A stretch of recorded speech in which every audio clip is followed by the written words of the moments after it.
रात का अंधेरा था, चारों ओर सन्नाटा पसरा हुआ था। बारिश की बूंदें लगातार खिड़कियों पर गिर रही थीं। चारों लोग, रवि, पूजा, समीर और नेहा, एक सुनसान इलाके में सफ़र कर रहे थे।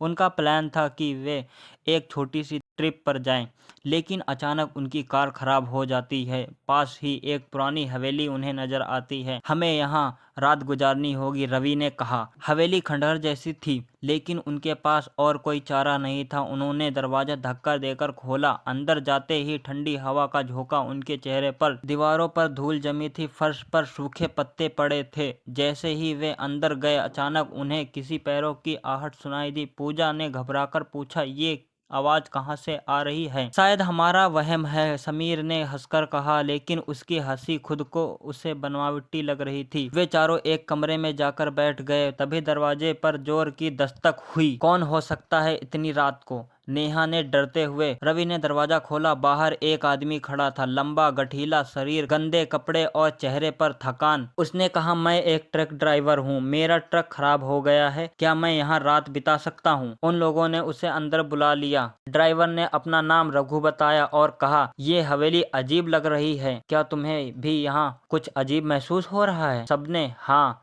मैं सिर हिलाया।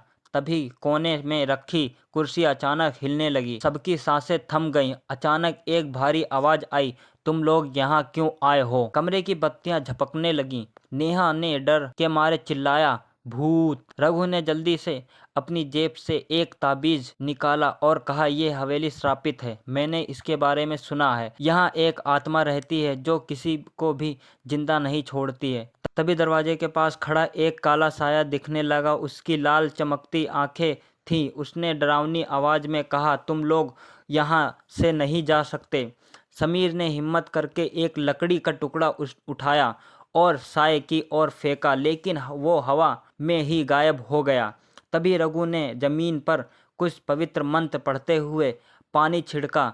भूत ने दर्द से चीख मारी और पूरी हवेली में तेज हवा चलने लगी। अचानक हवेली की दीवारें हिलने लगीं और ऐसा लगा जैसे वो पूरी तरह ढहने वाली हो। चिल्लाया, भागो यहाँ से! सब लोग दौड़कर बाहर निकले। जैसे ही वे गेट के बाहर पहुंचे, हवेली जोरदार आवाज के साथ गायब हो गई, जैसे वो कभी थी ही नहीं। रघु ने गहरी सांस ली और कहा, मैंने कहा था जगह है। चारों दोस्त अब भी डर के मारे कांप रहे थे। उन्हें यकीन नहीं हो रहा था कि वे जिंदा बच गए हैं। सुबह होते ही वे वहां से निकल गए, लेकिन हवेली की याद हमेशा उनके दिलों में एक डरावने सपने की तरह रह गई।